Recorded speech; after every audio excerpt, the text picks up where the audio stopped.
Handa ka ba? Handa ka ba kung sakaling isang araw ay may iabot sa iyong responsibilidad na hindi mo inaasahan? Yung responsibilidad na hindi na magampanan ng iba at sa iyo na inaasa. Kaya mo ba? Kaya mo ba kung sakaling isang araw ikaw lang ang makikitang pwedeng abutan ng sitwasyon na ito? At wala kang karapatang tanggihan dahil ikaw lang ang pupwede. Ikaw ang meron. Ikaw lang ang nandyan. Si Daniel sa edad na 32 ay makakatanggap ng isang responsibilidad. Anong responsibilidad yon at kaya ba niyang pangatawanan? Si Daniel na hindi pa handa pero mapipilitan, ano ang gagawin niya? Kilalanin natin siya sa kwento ng buhay, pag-ibig at pag-asa sa nangungunang Barangay Love Stories. Dear Papa Dudut, magkaharap kaming dalawa ng aking pamangkin na si Krisha, 12 anyos. Hindi kami nagkikibuan dahil una pa lamang ay hindi naman kami close talaga.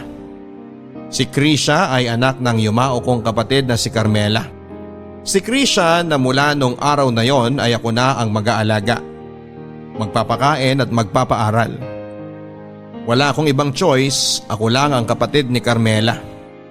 Ako lang ang pwedeng asahan niya. Kung tatanungin niyo ako kung nasaan ang ama ni Krisha ay hindi ko rin alam. Hanggang sa namatay na si Carmela ay hindi man lang nito sinabi sa akin kung sino at nasaan ang ama ni Krisha. Dahil kung alam ko, kahit pangalan man lang ng lalaking yon ay mabilis pa sa 4:00 ay dinala ko na si Krisha sa kanya. Hindi pa ako handa.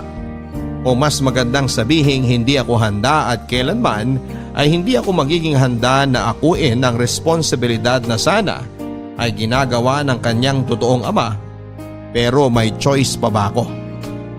Ako na ang pinakamalapit na kamag-anak ni Carmela at ako na lamang ang inaasahan niyang kukup-kup sa kanyang anak matapos siyang mamatay sa sakit na kanser. Noong nabubuhay pa si Carmela, ilang beses ako nitong pinakiusapan na kupkupin ko na si Krisha kapag namatay na ito. Ewan ko ba sa kapatid kong yon, alam naman niyang napaka-irresponsable kong tao at walang aasahan sa akin ang anak niya. Pero sa akin pa rin niya pinipilit. Saka ayoko ng responsibilidad. Alam niya yon, alam ng lahat ng tao yon. Kaya nga sa edad kong 32 ay hindi pa rin ako nagkakaroon ng pamilya dahil ayokong magkaroon ng pamilya. Marami akong rason kung bakit pinili kong maging single lang. Sasabihin ko rin naman sa inyong lahat. Sa ngayon ay gusto ko lang ikwento sa inyo kung paano kaming nagsimulang mag-usap ni Krisha. Kakatapos lang ng libing ni Carmela noon. Sumakay na kami ng taxi pauwi ng apartment kong maliit. Apartment na hindi man lang child-friendly dahil puro basyo ng alak at upos ng yosi. Hindi nga rin sigurado kung saan ko siya papatulugin dahil isa lamang ang kwarto sa apartment ko. Siguro sa sofa ko na lang siya. Kasya naman siya ron. Maliit lang naman siya tulad ni Carmela. Pwede niya rin gawing una ng bag niya sa school o kaya ay tuwalya. Tuwalya. Kailangan ko palang bumili ng tuwalya para sa kanya. Isa lang ang tuwalya at bibihira ko pang malabhan. Naitanong ko sa sarili ko kung paano ba makakatagal ang bata sa akin. Kaya ko ba siyang buhayin? Kumusta ka naman?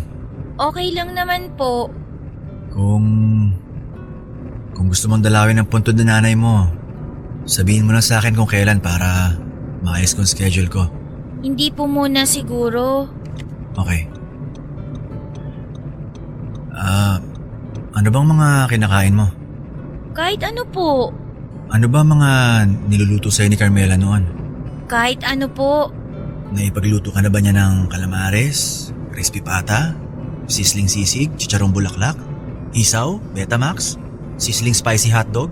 Hindi pa po. Ano bang klaseng nanay yan si Carmela? Mukhang di masarap ang pinapakain sa'yo. Masasarap naman po. Puro gulay at kung may karne naman, walang taba at madalas lang po sahog sa gulay. Gulay? Yak! Hayaan mo. Patitikimin kita ng totoong ulam. Iluluto ko yung mga sinabi ko. Kahit walang kanin yon, panalo pa rin. Salamat po.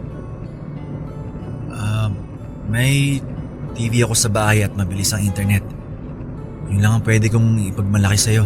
Hindi naman po ako masyado nagti-TV at bihira din po ako mag-internet. At bakit naman? Turo rin sa'yo ni Carmela? Hindi naman po. Mas gusto ko po kasi magbasa ng libro. Parehas pala kayo ng nanay mo eh. Mabibilihan niyo po ba ako ng libro?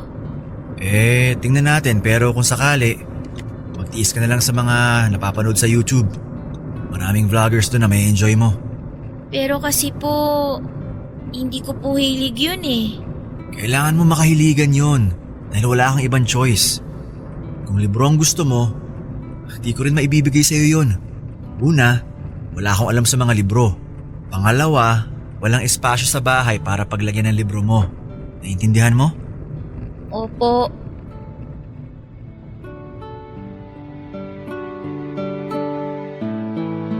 Medyo nakonsensya naman ako ng pagsabihan ko si Krisha.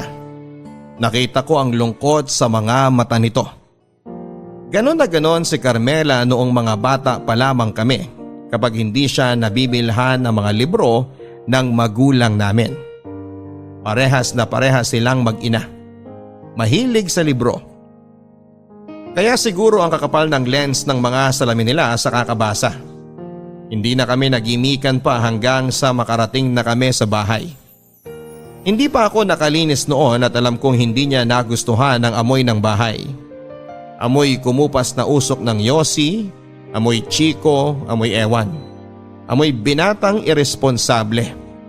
Sa lababo ay napupuno ng mga container mula sa mga in-order kong pagkain online. Ilang araw nang nakatambak ang mga yon. At alam kong kahit na hindi ko pa lapitan, may mga ipis na nagpepiesta ron. Sa sahig naman ay puro abo ng yosi at puro langgam. Hindi ko na maalala kung kailan ako huling nagwalis. Basta ang alam ko ay nakikihiram lang ako sa kapitbahay ko ng walis kapag talagang hindi ko na kaya ang dumi sa bahay. Yung mga damit kong marurumi ay kung saan saan nakatambak, kahalo ng mga malilinis.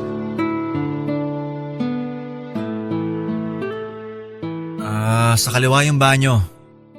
Wala akong shampoo at conditioner pero may sabon. Yun lang kasi ang ginagamit ko kahit sa buko eh. Ayos lang ba sa'yo yun? Pwede naman pong bumili sa tindahan para sa shampoo ko. Try mo muna yung sabon. Baka naman mahiyangan ang buhok mo. Sige po.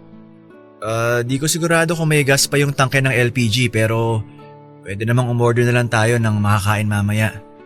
Sabihan mo lang ako kapag gutom ka na para maka-order na ako. Pwede bang gulay? Basta ba, ikaw lang kakain eh. Saan po ang kwarto ko? Yun lang. Isa lang ang kwarto ko rito. Ako nga lang yata ang kasya ron kaya pansamantala habang di ko pa alam kung saan kita ilalagay diyan ka muna sa sofa matulog. Medyo malambot pa naman yan. Pero may mga damit niyo po, tsaka ibang gamit yung sofa. Lilinisin ko na lang yan mamaya. Kaya pasensya ka na kung late ka makakatulog ngayon dahil maraming kalat. Tulungan ko na po kayo. Bakit? Marunong ka ba maglinis? Opo, tinuruan po ako ni Mama. Okay, good. Kailangan ko rin ng tulong mo. Saan ko po pwedeng ilagay itong mga bag ko? May pako dyan sa gilid ng sofa. Sabitan ko yan na kung ano-ano. Pwedeng isabit mo muna doon. Wala po ba akong magiging lalagyan ng gamit? Di ko pa alam eh.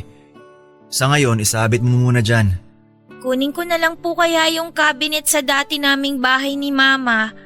Tsaka may ibang gamit pa po ako at mga libro, tsaka… Risha, wala na mga yon. Pinamigay ko na lahat dahil wala namang espasyo rito sa apartment ko. Sisikip lang lalo eh. Pati mga libro ko? Lalo na mga libro mo. Umiiyak ka ba? Bigay kasi ni Mama sa akin lahat yun. Ay, eto na naman tayo. Umiyak noon si Krisha noong malaman niyang pinamigay ko ang mga libro niya at wala akong magawa. Hinayaan ko lamang itong umiyak sa sofa habang ako naman ay nagsimula ng ayusin ang mga kalat ko. Hindi ko alam kung paano mag-comfort ng tao, lalo na ang mga bata. Naisip ko na lamang na titigil din siya kapag napagod na. Makalipas ang 1 oras mahigit ay tumigil na ito sa kakaiyak at nang tingnan ko siya ay nakahiga na ito sa sofa, katabi ang mga marurumi kong gamit. Napabuntong hininga na lamang ako. Pinagmasdan ko ito habang yakap-yakap ang picture frame ni Carmela. Sinubukan kong tanggalin ito sa kanya pero humigpit lalo ang hawak niya. Pinabayaan ko na lang. Pumasok ako sa kwarto at hinanap ang aking tuwalya. Inamoy ko yon at kahit ako ay napaismid dahil maasim na ang amoy. Pinangkumot ko yon sa kanya dahil mukhang nilalamig ito. Ipinagpatuloy ko ang paglilinis. Kapag nagising ito ay saka na lang ako o-order ng pagkain naming dalawa. Hindi ko alam kung anong gulay ang gusto niya. Wala akong alam sa mga gusto niya. Paano ko ba aalagaan ang batang ito na wala man lang akong kaalam-alam kung paano siya aalagaan? Makalipas ang 2 oras ay nagising din ito. Awkward pa nga dahil hindi ko alam kung paano siya haharapin matapos ko itong hindi sinasadyang paiyakin. Binuksan ko ang TV para makapanood dito pero mukhang hindi naman siya interesado. Panayang lipat ko ng channel pero wala pa rin ang focus nito doon. Hindi ko alam ang gagawin at sasabihin. Binuksan ko ang ref at umaasang may magugustuhan ng isang batang katulad niya pero parang niloko ko lang ang sarili ko dahil panay beer ang nandon at dilata. Hindi ko nga rin alam kung bakit doon ko nilagay ang dilata ko. Makalipas ang 30 minutos ay nakita ko itong isa-isang nililigpit at inaalis sa mga kalat sa sofa. Nilapitan ko ito para tulungan at doon ko narinig na kumakalam na ang kanyang sigmura. Tinanong ko siya kung ano ang gusto niyang kainin at sinabi niyang gusto nito ng pinakbet at orange juice. Umorder na ako pati ng pagkain na gusto ko. Naghanap ako ng malalagyan ng mga in-order namin pero bigo ako. Isa lang ang plato ko. Isa lang ang mangkok at isang baso. Hindi ko na mahanap yung kutsara ko. Kaya naman yung mga plastic container at plastic spoon and fork sa lababo ay hinugasan ko na lamang para magamit niya. Kailangan ko na rin bumili ng bagong pagkakainan ni Krisha. Papadudot sobrang laking pagbabago ang mangyayari sa buhay ko ngayon. Unti-unti ay sinasanay ko ang sarili ko sa presensya ni Krisha sa aking apartment. Alam ko nagka-adjust din ito at napipilitan na itong mag-internet para mag-check ng e-books. Hindi ko pa rin to mapilit na manood ng TV. Kapag nanonood ako ay nakatutok ito sa kanyang cellphone para magbasa ng e-book. Hindi nga rin kami nagkikibuang madalas. Saka lang kami nakakapag-usap kapag tatanungin ko siya kung gutom na ba siya. Puro orders lang kami online ng pagkain. Alam kong nauumay na ito doon. Alam kong hindi naman siya masaya sa mga pagkaing meron sa online. Iba pa rin kasi ang lutong bahay. Lalo na yung luto ng nanay niya. Masarap magluto si Carmela. Sa aming dalawa ay siya lang ang naturuan ng yumao kong nanay na magluto. Hindi ako napilit ni nanay noon. Kaya naman swerte si Krisha dahil natikman nito ang masarap na luto ni Carmela. At malas lang din niya ngayon dahil hindi na niya yon matitikman sa akin. Ano bang alam ko sa pagluluto puro pulutan lang ang alam kong gawin. Mga pulutang walang sustansya at puro mantika. Hindi ito po pwede sa bata lalo na sa edad niya. Ayoko ring sanayin siya sa ganon. Nakukonsensya naman ako. Kaya umasa lang talaga ako sa mga pagkain na pwede kong orderin para sa kanya online. Mas safe na yon kesa sa akin. Nag-aaral si Krisha at ako ang naghahatid sundo sa kanya dahil malayo ang paaralan nito sa apartment. At saka hindi pa siya pamilyar masyado. Kapag alam na niya, hahayaan ko na siya. Nakakatamad at nakakapagod din kayang maghatid sundo. Hanggat maaari, mas gusto kong matulog sa umaga dahil puyat akong madalas sa trabaho ko online. Isa akong virtual assistant at panggabi ako, kaya naman malaking sakripisyo sa akin na bumangon sa oras ng pagpasok ni Krisha. Madalas nga ay hindi na rin ako natutulog para maihatid ko siya. Saka na ako hihiga kapag wala na ito sa bahay. Sa hapon ay malilate pa ako madalas ng 1 oras at sinasabi kong tanggapin na lang niya yon dahil kailangan kong matulog. Mabuti na lang at ayos lang sa kanya. Ang sabi niya, naglalakad-lakad lang siya sa school at madalas doon lang din siya sa library at nagbabasa ng libro. Kaya ayos lang daw. Mabuti naman at maunawain siya. Parehas na parehas talaga niya si Carmela. Isang gabi ng day off ko ay nagbar ako kasama ang mga kaibigan ko. Medyo matagal-tagal din mula nung huli akong tumapak sa bar. Mga 2 buwan siguro dahil nga nag-a-adjust pa ako at inaayos ang schedule ko kasama si Krisha. Pinilinan ko naman siya bago ako umalis. Ang sabi ko ay wag na niya akong hintayin dahil baka madaling araw na ako makauwi. Ilak niya ang pinto at wag niyang bubuksan kahit may kumakatok dahil may susi naman ako. Iniwanan ko na rin siya ng pera para pang-order niya ng pagkain. Ang sabi ko, maglinis na rin siya kapag wala siyang ibang gagawin maliban sa kwarto ko. Ang sabi ko ay wag niyang gagalawin yon. Tumango lang siya at pinagpatuloy ang ginagawang assignment habang ako naman ay umalis na. 4:00 na ako nakauwi noon, papadudot at lasing na lasing ako. Dahan-dahan akong pumasok sa bahay dahil ayokong magising si Krisha. Ayokong madatnan niya na lasing ako at nakakahiya naman sa bata at baka matakot siya sa akin. Naabutan ko siyang mahimbing na natutulog. Hininaan ko ang aircon dahil mukhang nilalamig na ito. Pumasok ako sa kwarto at nagulat akong malinis ito. Napailing na lamang ako at hindi ako sanay sa amoy ng malinis na kwarto. Ang tigas ng ulo ni Krisha. Isip-isip ko, kinabukasan ko na lang siya pagagalitan. Binagsak ko na ang katawan ko sa kama dahil sa sobrang antok at nakalimutan kong mag-alarm para gumising at ihatid si Krisha sa school. Late tuloy akong nagising.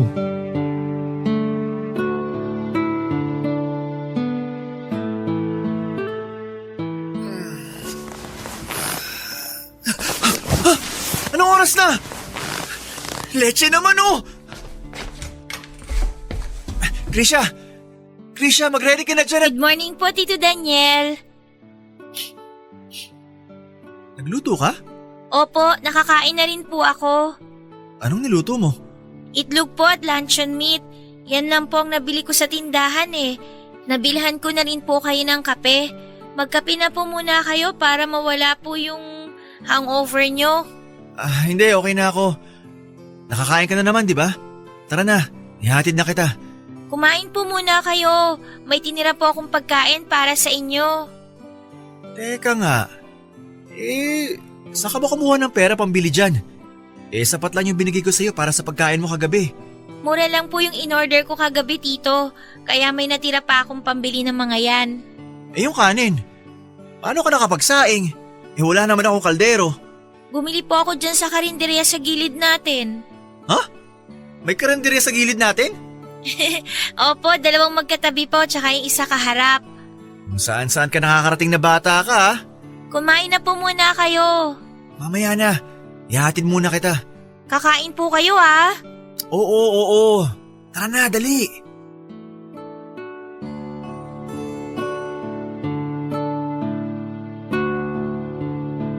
Sa totoo lang ay hiyang-hiya ako kay Krisha dahil imbes na pagsilbihan ko at alagaan siya, sa akin pa niya yon ginagawa.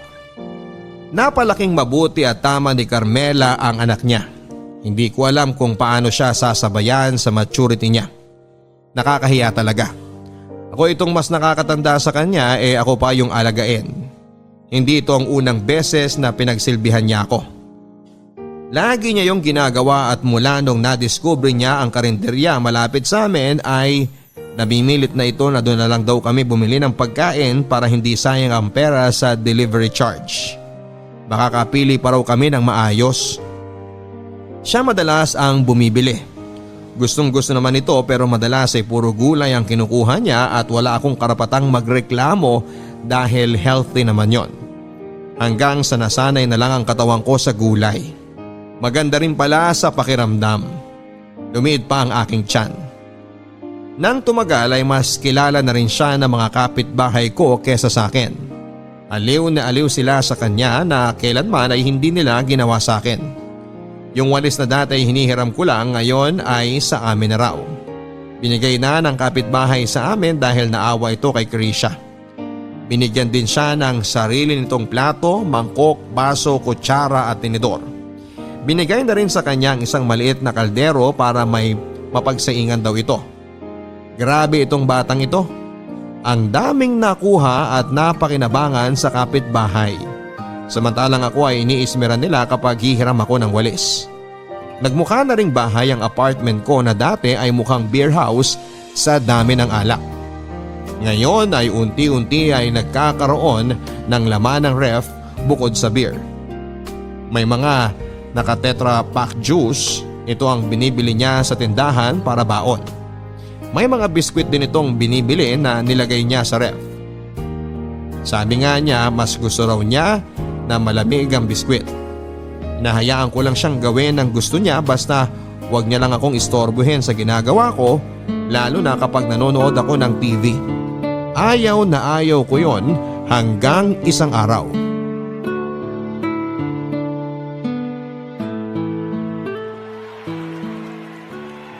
Yun!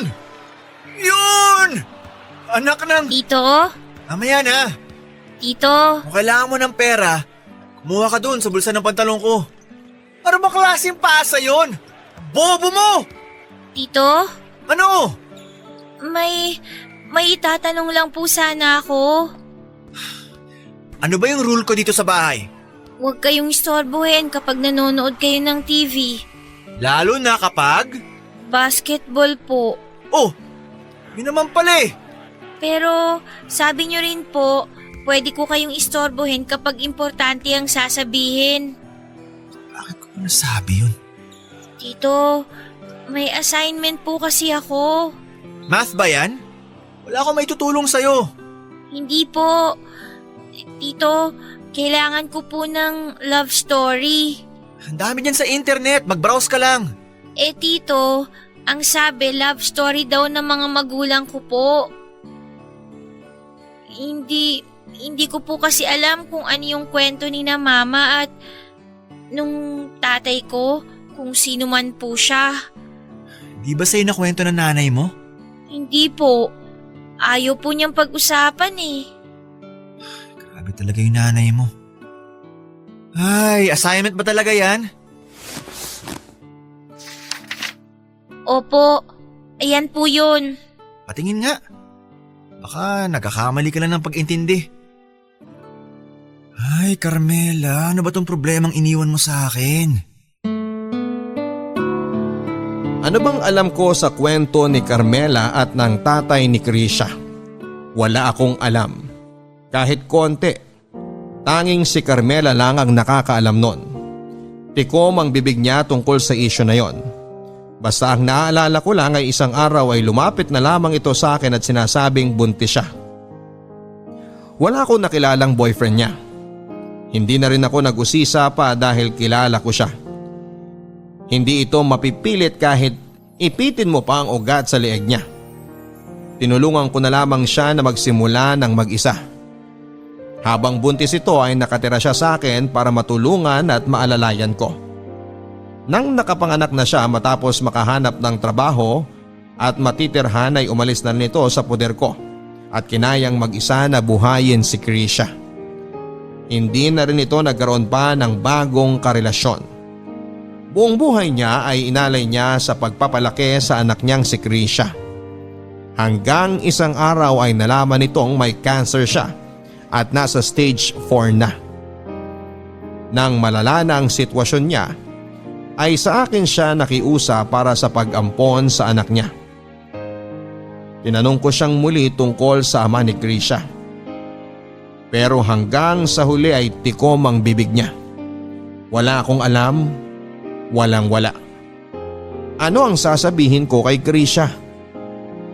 Papadudot, kailangan kong magsunungaling kay Krisha para may maipasa lamang ito sa eskwela. Wala akong ibang alam na love story kundi ang meron ako. Ang naging love story ko ay kinuwento ko kay Krisha. Ang una at huling GF ko na si Mandy. Ang una at huling heartbreak ko at naging dahilan kung bakit tinalikuran ko na ang pag-ibig. 21 years old ako noong makilala ko si Mandy. Bagong kaopisina ko siya noon. Di ako mahilig sa babae. Alam ng lahat yan, pero si Mandy ang unang babae na nakakuha ng atensyon ko. Hindi siya kagandahan, simple lang siya at hindi nag-aayos. Ni minsan ay hindi ko siya nakita na naglagay ng kolorete sa mukha niya. Ilag akong lapitan siya noon dahil may aura itong suplada. Pero noong pagkakataon na napilitan ako dahil nagpatulong ako sa isang paperwork noon ay nalaman kong mabait naman pala ito at magaan kausap. Sa unang beses ay nagkaroon ako ng interes sa babae. At sa unang beses ay na-inlove ako. Niligawan ko siya at swerteng sinagot niya ako. Pakiramdam ko ako ang pinakagwapo at pinakaswerteng lalaki sa mundo nang makuha ko ang matamis niyang oo. Naging masaya ako sa piling ni Mandy. Alam ko sa sarili ko na siya yung gusto kong pakasalan at makasama habang buhay. Ang dami-dami na ring naging plano para sa isa't isa. Sabi namin 2 magiging anak namin. Mag-iipon kami para sa educational plan nila. Bibili kami ng maliit na bahay. Ayaw naming pareho ng masyadong malaking bahay dahil mas gusto namin na maging malapit kami sa isa't isa na pamilya. Magagandahin namin ang sala dahil dito kami magbabanding na pamilya.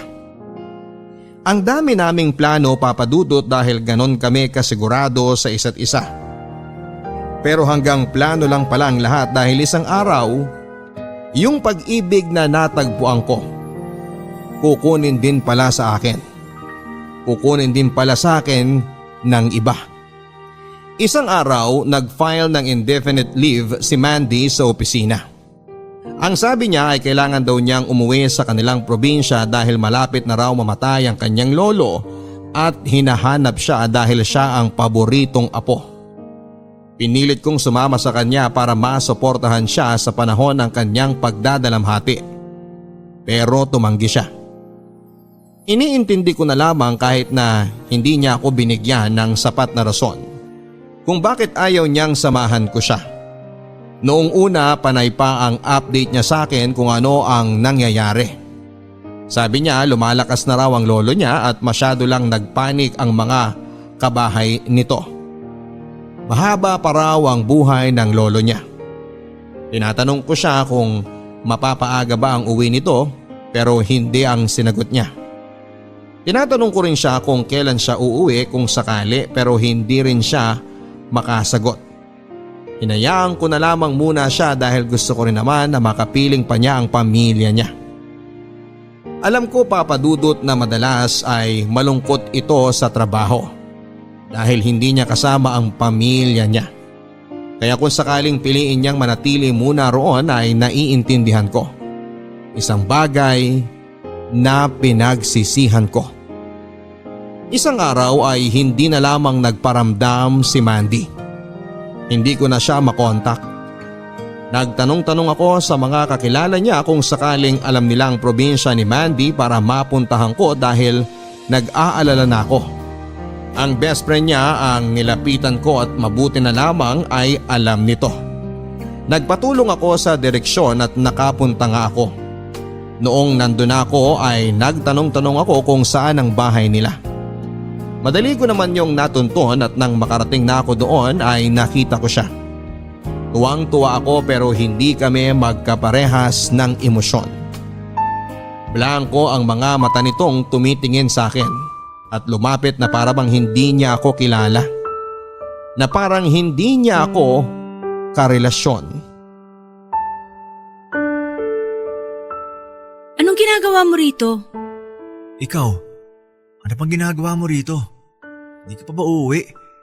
May trabaho ka pa at kailangan ka sa opisina. Nag-resign na ako. Nag-resign? Bakit di ko to alam? At bakit? At bakit walang nagsabi sa'yo? Dahil sinabi kong wag ipaalam sa'yo. Ganun ka ba kalakas sa opisina para itago sa akin to? Ganon ko gustong itago sa'yo. Ha?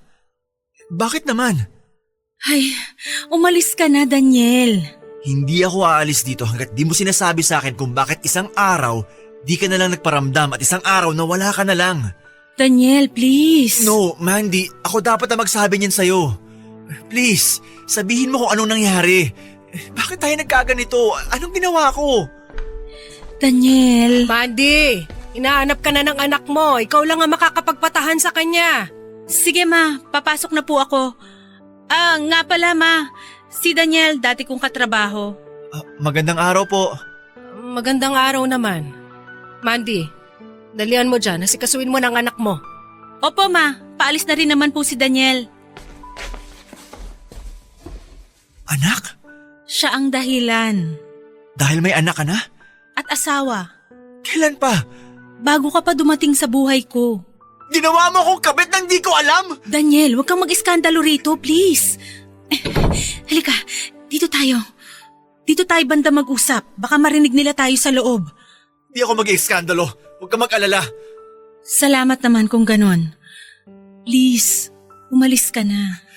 Mandy, bakit? Daniel, natukso ako sa'yo. Malayo ang asawa ko. Nalungkot ako kaya pumatol ako sa'yo. Ano yung mga plano natin? Plano mo. Sinabayan lang kita dahil masaya ka. Tuwang-tuwa ka.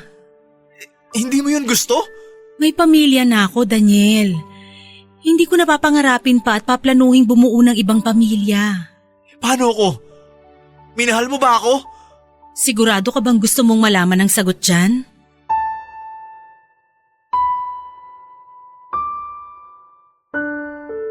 Hindi ko na inalamang sagot. Umalis na lamang ako at bumalik ng Maynila. Ayaw kong malaman na hindi niya ako minahal. Mas magandang gano'n na lang. Sobrang sakit ng ginawa niya na pati trabaho ko ay naapektuhan hanggang isang araw ay tinanggal nila ako dahil sa mga paulit-ulit kong pagkakamali sa trabaho. Sinira ko ang buhay ko. Sinumpa ko ang mga babae at sinumpa ko ang pag-ibig. Hinding-hindi na ako iibig pang muli, yon ang sabi ko at hanggang ngayon yon ang pinapanindigan ko. Sinira ni Mandy ang paniniwala ko sa forever. Sinira niya ang paniniwala ko na balang araw ay magiging masaya ako sa piling ng isang babae na makakasama kong bumuo ng pamilya. Pamilya, isang konsepto na malabo kong maranasan at ayaw kong maranasan. Ito ang ginawa kong kwento para kay Krisha. Binaligtad ko na lang. Ako kunwari si Carmela at si Mandy ang kanyang ama. Dinagdagan ko na lang ng ilang detalye para pasok sa love story ng mga magulang niya.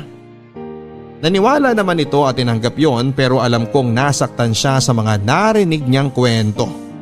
Pero pilit niyang hindi pinapahalata sa akin. Nang matapos akong magkwento ay pumasok na ako sa kwarto. Bigla akong nanghina nang binalikan ko ang aking nakaraan at dahil sa pagbabalik tanaw ko sa sugat na yon ay muli akong napaatras sa aking kasalukuyan. Bigla akong tumiklop at natakot na maging ama para kay Krisha.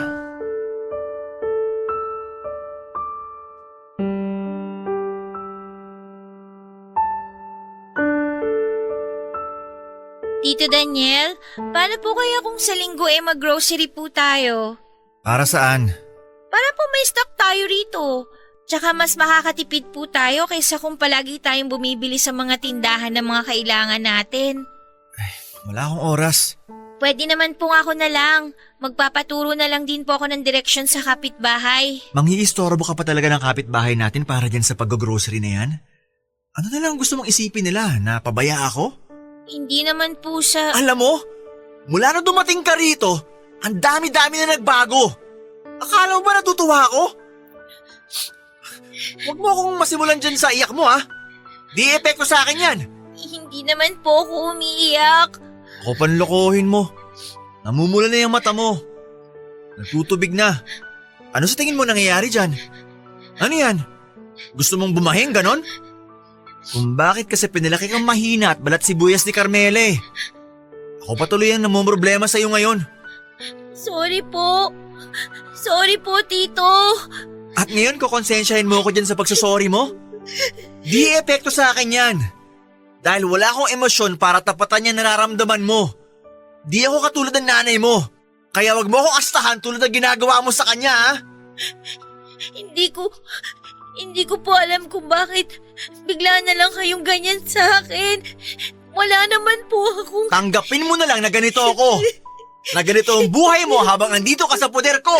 Kaya bilisan mo lumaki para makalis ka na rito. Dahil pampasikip ka lang sa bahay na to.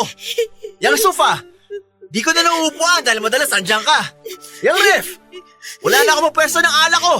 Dahil puro juice mo na lang at yung mga merienda mo. Sige po, hindi na po ako maglalagay ng mga pagkain ko doon. Ilalagay ko na lang po sa bag ko. At para lang alam mo ha, meron pang ibang putahe sa karinderya bukod sa gulay. May karne rin, Krisha. Karne! Sabi po kasi ni Mama bago siya mamatay, tulungan ko raw po kayo, alagaan para humaba pa ang buhay niyo kasi gusto niya maging maayos kayo, kasi mahal na mahal niya kayo. Sorry po, Tito Daniel. Sinusunod ko lang yung huling bilin ni Mama sa akin. Sorry po.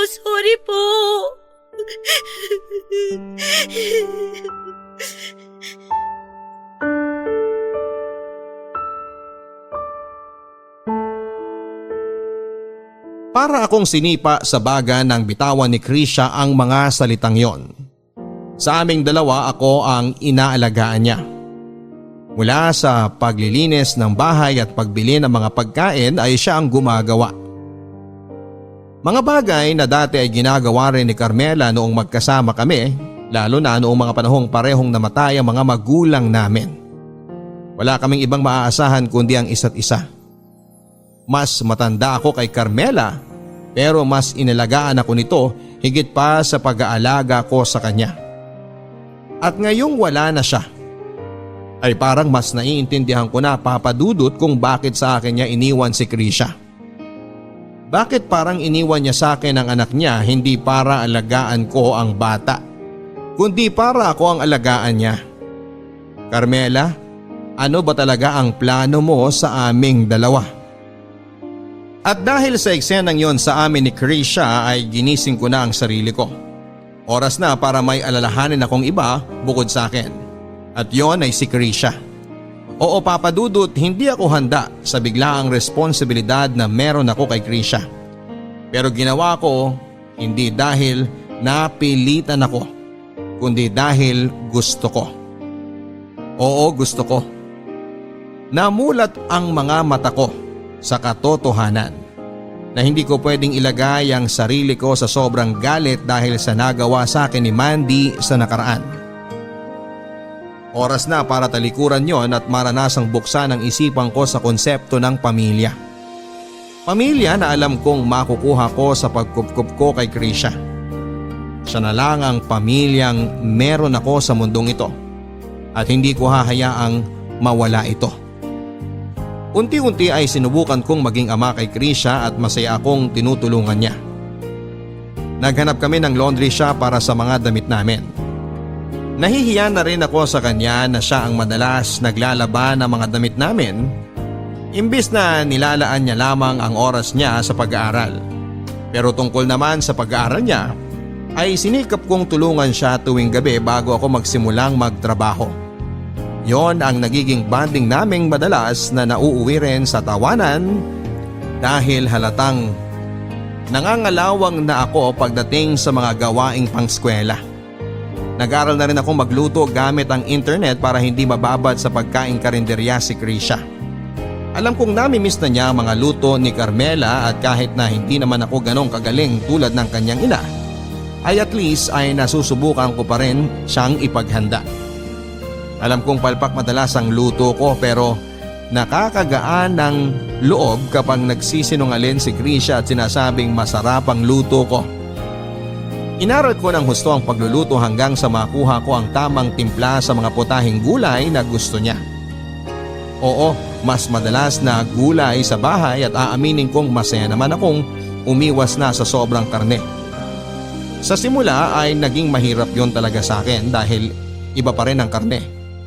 Pero totoo nga ang sinasabi ng karamihan na kapag masaya kang may kasamang kumakain ay napapasarap nito ang lahat. Naniniwala na ako roon, iba pa rin talaga kapag may kasabay ka sa hapagkainan. Kung dati nilalaan ko ang linggo para sa pagwawalwal, pero binago ko na yon. Nilaan ko na ang araw na yon para magsimba kasama si Krisha at mag-mall.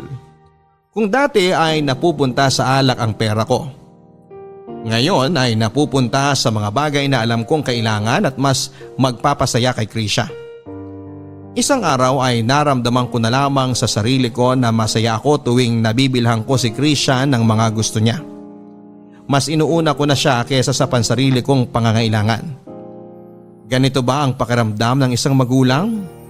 Kung oo, gusto ko ito.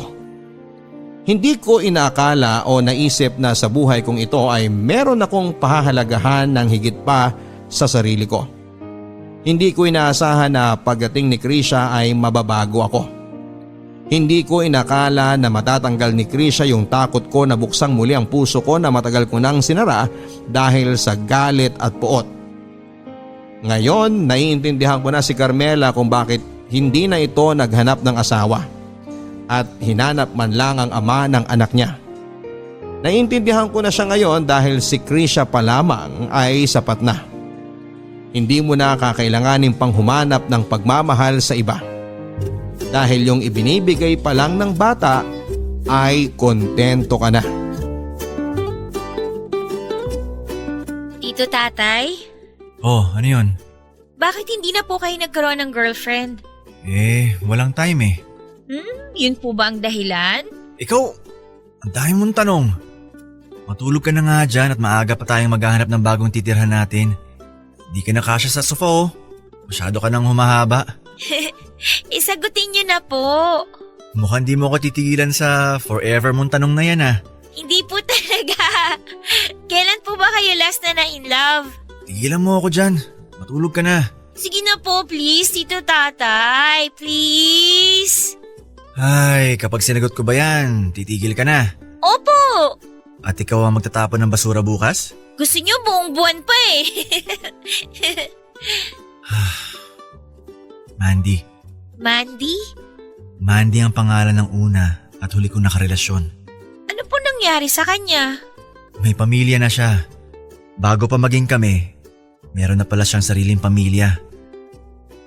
Naging kabit ako, kaya yun. Siyempre, kailangan tapusin ko na. Kaya po ba natakot na kayong magmahal ulit? Oo, natakot ako. At siyempre, napuno ng galit. Na-trauma eh. Sabi na eh. Anong sabi na? Hindi naman talaga kwento ni na mama at tatay ko yung sinabi mo sa akin dati eh. Kwento mo yun eh. Hoy, anong... Hindi ah. Kwento nila yun. Tingnan niyo po at namumula na naman ang noo niyo. Kilala ko na po kayo. Kapag guilty kayo o nagsisinungaling, mas mapula pa sa dugo yung noo niyo. Ay, ikaw talaga. Matulog ka na nga. Ikaw ang magtatapon ng basura hanggang sa susunod na buwan ha. Tito Tatay? Oh, ano na naman? Sana po, hindi na kayo nagsinungaling tungkol sa love story ni na mama at ng tatay ko. Di ko naman talaga alam kung ano yung nangyari sa kanila eh. Basta isang araw si Carmela, yung mama mo lumapit sa akin at sinabing buntis siya. At ni minsan hindi siya nagkwento tungkol sa tatay mo. May respeto ko yun. At ayos lang din naman po sa akin kung sakaling hindi ko na malaman kung sino yung tatay ko. Hindi naman po ako naghahanap eh. Sigurado ka ba? Kasi iba pa rin kung alam mo. Kung gusto mo, pwede natin siyang hanapin. Hindi ko alam kung paano pero... Hindi na po kailangan. Okay na po ako. Hindi ko na kailangan makilala siya kasi... Kasi ano? Kasi may Tito Tatay na po ako. Kayo! Matulog ka na nga. Nanguuto ka pa dyan eh. Gumising ng maaga ha.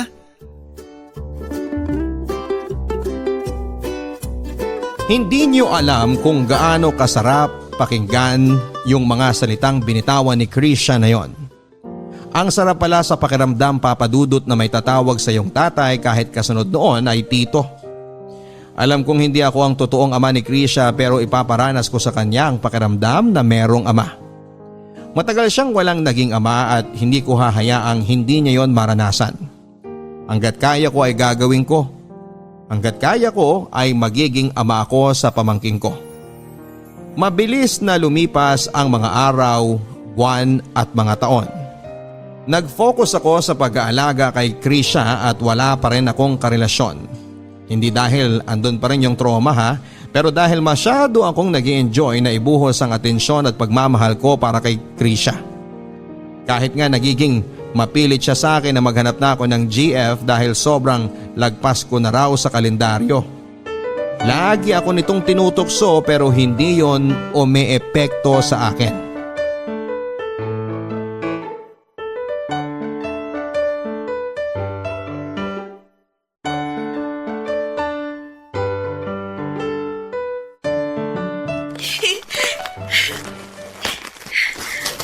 Wow! Libro! Happy birthday, Krisha! Sana nagustuhan mo ang libro na yan. Opo naman! Kasama to sa listahan ng mga librong gusto kong mabasa eh. Teka, paano niyo pong… Oo, sige na, aamin na ako. Tinignan ko yung listahan mo nung tulog ka. Sabi ni! Alam ko po kasing wala kayong alam sa libro eh. Thank you po, Tito Tatay ha. Pero sana hindi na po kayo nag-abala. Sabi ko naman sa inyo, magtipid na kayo para naman ano. Ay nako, alam ko na naman yung sasabihin mo. Para kapag… Nagka-GF ako, may pangre-regalo at ipang-date ako. Ang galing! Kabisado niyo na po ha. Araw-araw mo ba namang sinasabi sa tingin mo ba? Hindi ko pa makakabisa. Bakit po kasi hindi pa kayo manligaw? Ang dami ko namang sinend na magagandang babae sa FB na nakikita ko Ayoko sa kanila. Ayaw niyo sa kanila o talagang ayaw niyo magkaroon ng girlfriend? Ay, sige ka. Kapag nagkaroon ako ng GF, mawawala na ako ng time sa'yo at di ka na makakatanggap ng regalo sa akin. Mamili ka. Ang dami niyo na pong naibigay sa akin. Okay na rin na magbigay na kayo sa iba ng pagmamahal. Tigilan mo nga ako, Krisha. Magayos ka na. At pupunta pa tayo sa mall. Doon na lang tayo kumain. Tito Tatay, wag na po kayo mag-change topic, please. Di naman sa nag-change topic ako. Talagang wala lang ako maisagot dyan sa sinasabi mo eh. Tito Tatay, hindi habang buhay andito ako sa buhay mo. O anong ibig mong sabihin dyan? Lalayasan mo na ako? Tigilan mo ako ah. Wala ka pang 18. Si Tito Tatay naman eh. Siyempre, balang araw kapag nagdalaga na ako, tapos magka-BF na ako, tapos mag-aasawa, tapos magkakaroon ng pamilya. Hindi niyo po ba naisip na magiging mag-isa na lang ulit kayo? Naisip ko na yan at ayos lang ako. Bago ka pa dumating sa buhay ko sanay na ako mag-isa. Teka nga, tingnan ko muna yung stock natin para habang nasa mall tayo pwede tayo mag-grocery. Pero iba pa rin po yung may kasama. Ay nako, oo na. Huwag ka na mangulit dyan. Bukas sa bukas rin. Krisha! Krisha!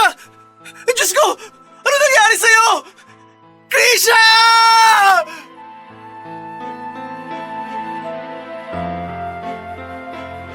Stage 3, endometrial cancer. Yon ang findings ng doktor sa naging kalagayan ni Krisha. Matagal na pala nitong iniinda ang sakit sa kanyang tiyan pero hindi nito sinasabi sa akin dahil ayaw nitong mag-alala ako. At ngayong malala na, paano pa niya masasabing hindi ako mag-aalala? Sa unang pagkakataon sa buhay ko, nakaramdam ako ng ganitong takot. Marahil ay doble pa sa takot ko noong nalaman kong may cancer din ang kanyang inang si Carmela. Nang malaman ko yon ay gusto kong magwala. Gusto kong magalit. Bakit kailangang danasin ito ni Krisha? Hindi pa ba sapat na naranasan yon ng kanyang ina at pati siya ay nagdurusa rin? Bakit kailangang mapamahal sa akin ng bata tapos ay babawiin din? Ayaw ba akong maging masaya ng Diyos? Kung kailan pinakawalan ko na ang galit na nararamdaman ko noon ay parang sa sitwasyon ngayon ay gusto kong ibalik sa akin ang puot. Araw-araw ay gumigising ako at paulit-ulit na nagtatanong kung bakit ganito ang nangyayari sa buhay namin ni Krisha. Bakit hindi na lang kami hinayaan ng Diyos na maging masaya? Bakit hindi niya ako hayaang ibigay ang magandang buhay kay Krisha sa loob ng marami pang taon? Bakit niya pinipigilan ang pagiging ama ko kay Krisha? Ano bang nagawa kong pagkakamali? Kung meron man akong pagkakamali, handa ko yung itama, wag niya lamang kunin sa akin si Krisha. Sa aming dalawa, ako ang totoong mahina. Si Krisha, sa gitna ng kanyang kalagayan ay nagagawa pa rin itong maging positibo at patuloy na ngumiti kahit siya ang nakakaramdam ng sakit. Hindi ko alam kung paano niya ito nadadala dahil kung sa akin yon ibinigay baka hindi ko makayanan. Pero sana nga sa akin nilang binigay yon dahil ayokong makita siyang nahihirapan sa bawat karayom na tinutusok sa kanya. Sa bawat gamot na pilit na pinapainom sa kanya. Handa kong akuin ang lahat ng yon. Handa kong tanggapin ang sakit niya, maisalba lang ang buhay niya. Dahil papadudot, mula nang dumating si Krisha, siya na ang naging buhay ko at kapag nawala siya, ay paano na ako? Tinaningan na ng mga doktor ang buhay ni Krisha. Mapait kong tinanggap yon, hindi dahil gusto ko, kundi dahil yon ang sinasabi sa akin ni Krisha. Handa na siyang makapiling ang kanyang ina pero ako ay hindi pa. Hindi ko kaya, papadudot. Nasanay akong kasama siya at hindi ko alam kung kakayanin ko ang laban at buhay na ito ng mag-isa. Mula nang dumating siya ay naramdaman kong hindi naman pala kailangang laging mag-isa. Mula nang dumating siya, papadudot, ay naranasan kong maging masaya sa piling ng iba. Binago ni Krisha ang buhay ko noong dumating siya at ayaw kong mabagong muli ang buhay ko kapag nawala na siya. Dasal. Tanging dasal ang hiling ko sa inyo mga kabarangay.